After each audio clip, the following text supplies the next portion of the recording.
Hello, it's your boy Davidoff. Excuse my loud computer, it's exporting a vlog I edited just now for a different channel.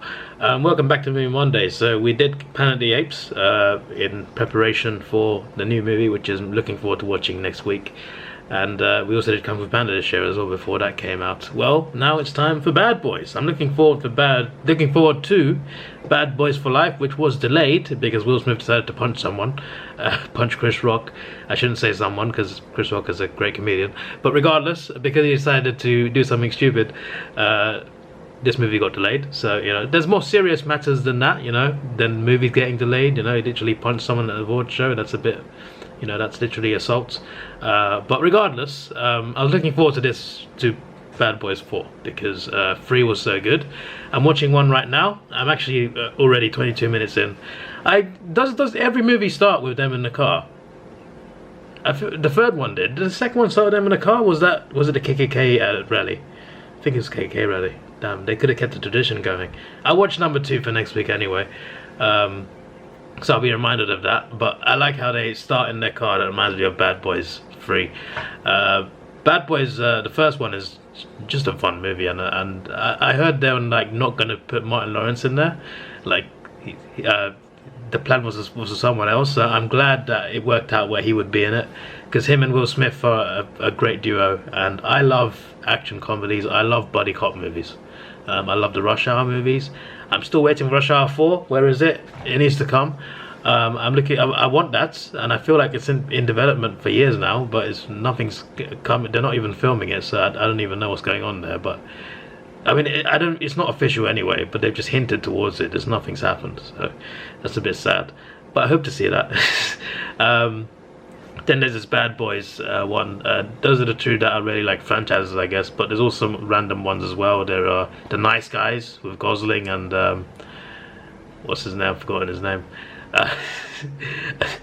He's a famous actor. I've forgotten his damn name. But you know what I mean. The Nice Guys, fantastic movie.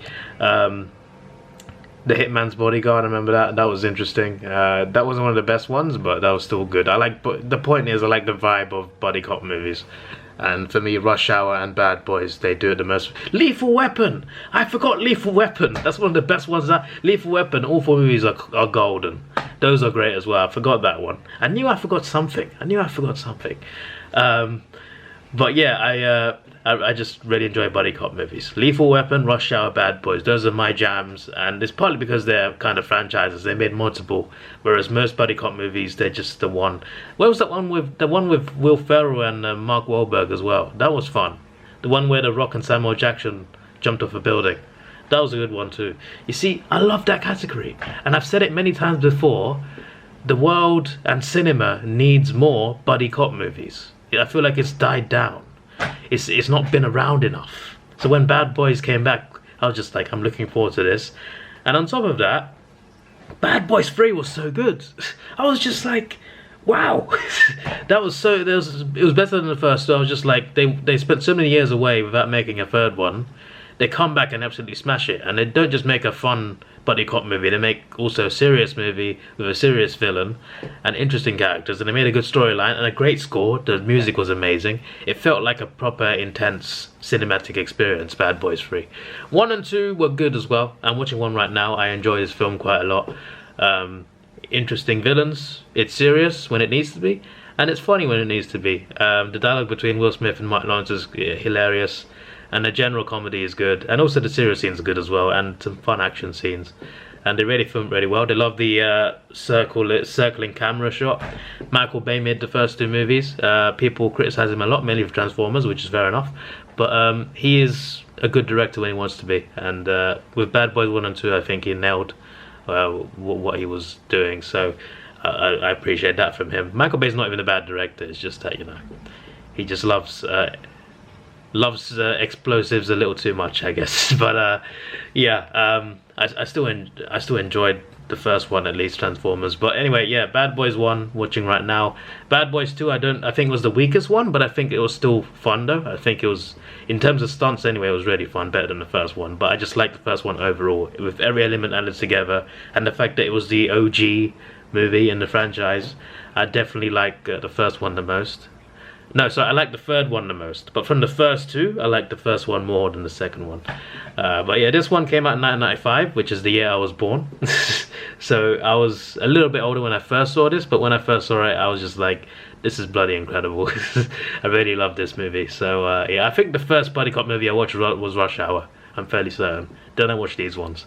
But yeah, I absolutely love these bloody movies, and this is really fun. I don't have much to say about this movie as a whole, but I'll mention some things here and there, some funny scenes. But yeah, for now I'm just enjoying this film. So I've been talking for 5 minutes straight, so let me shut up. Even like it's not just Will Smith and Martin Lawrence's characters; it's also the villains. Like there's a couple villains chasing a key witness in a murder, right? And Martin Lawrence's character is protecting her, trying to escape, and they escape. And one guy's fat, one guy's skinny, so he says like, how did you not shoot them? How did you not get them, you fat fuck? And I'm just like, it's just the delivery of that is so funny. It's just the way he says it. How did you miss him, you fat fuck? Oh, it's just, I can't even deliver it, like, I can't even say it in a way that you guys will understand. Obviously, if you watched it, you might remember. But it's just the way the character delivers that in an accent is like a Sopranos type accent as well. It's just so funny. Marcus Burnett. I forgot Martin Lawrence's character's name. So Marcus Burnett and Mike Lowry.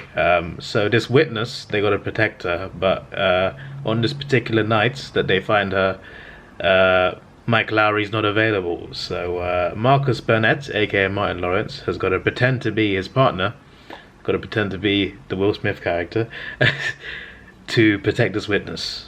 So they got to kind of swap lives. So he's got to try and pretend to be him, live in his flat, protecting the witness. And meanwhile, because Mike Lowry is a player, he's a single man. He likes to pull women, you know, but he's single.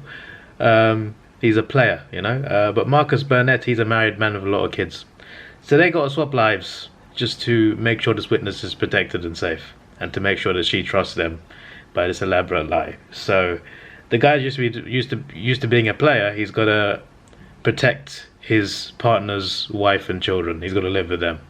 So this is meanwhile the married man has got to protect this woman that's the witness. So yeah, interesting. I like the plot line here.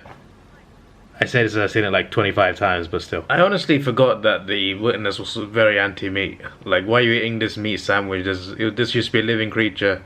There's animal extracts in this bottle of shampoo. I don't remember her being like that. Can you imagine that character in 2024? People would call it woke. But this is in 1995. So what would they call it? I don't mind that, by the way. Like, I eat meat. I like meat. But I don't mind if you don't eat meat. I'm not taking the piss out of that. I'm just saying, like, I'm surprised. Like, I don't remember that being part of a character in this film. Even though I've seen this film so many times. I don't remember that detail. And I'm just thinking to myself, if this movie released today, people would think that's just being added in for wokeness, when in reality it's just part of the stories. I just like to think of things in some ways. What if this was released in a different era? It's funny I mentioned Sopranos earlier. Christopher from Sopranos is in this. Another thing I completely forgot. I mentioned in the intro, I think, in Bad Boys they like doing this circular, pan the camera around the two characters camera angle. They also like doing the city angle, where the camera goes from ground up into the horizon, into the city. They like doing that shot as well. They do that. They do that across the three movies. Bad boys, what you gonna do? What you gonna do when we come for you? That song is everything, man. It really is. Also, I love the line where I'm gonna call him Will. Not Marcus. Sorry, Mike Lowry says, "That's how you drive. From now on, that is how you drive." It's the same thing in the second one at the end. "That is how you shoot. From now on, that is how you shoot." Does he do another one in the third one? I don't know. Surely he does. I can't wait to watch the third one now. It's the best one as well. It's a great build-up. The second one's just like a great, crazy action movie. And then the third one just mixes everything together perfectly. Anyway, the movie's over. I had a good time. I don't think I need to say much. It's just a fun. I said what I need to say anyway. But yeah, it's just a fun franchise in general, and again, I love buddy cops, so I'm gonna enjoy the next couple of weeks watching the other two as well. And I'm very excited for the fourth one. Yeah, you know, I can tell, like I always go into movies thinking, oh, okay, it could be good, could be bad. Like, but I'm always neutral. I'm always thinking, because I always want to enjoy it, but you know. But sometimes, you know, sometimes you come out disappointed. I feel like, from my perspective, they can't go wrong with the fourth one, just because I like a simple buddy cop movie. Like, it could be a bad buddy cop movie. If it's funny enough, I'll like it. So, the fourth one has to be, like, really, really bad for me to not like it. Let's just put it that way. But either way, the third one was very good, and it raised the standards a lot. So if the fourth one is not as good as the third one, then that would raise some questions for sure. Maybe you should have stopped at 3, because it feels like they're trying to maybe do it like a Fast and Furious thing, where they like just extend it. But we'll see. I hope it's good though. I hope it's good. But yeah, again, it's not hard to mess up a buddy cop movie. Like, it doesn't need to be that crazy a plot line. You just need to make it a fun movie. You know. Action comedy, buddy cop, just make sure the dynamic between the two characters is great and everything else will work out fine. And Will Smith and Martin Lawrence do actually do that. They have good chemistry. So yeah. Anyway, yeah, I guess we'll do ratings still. 8 out of 10 for this one. This is your boy Davidoff. Please like, share, subscribe. Thanks for watching. Have a good day and goodbye. Let's take it slow. Where you go, I go too. And if you hit the bottom, I'm going down with you. Let's take it slow. Who cares where we gotta be? You know you'll have a good time wherever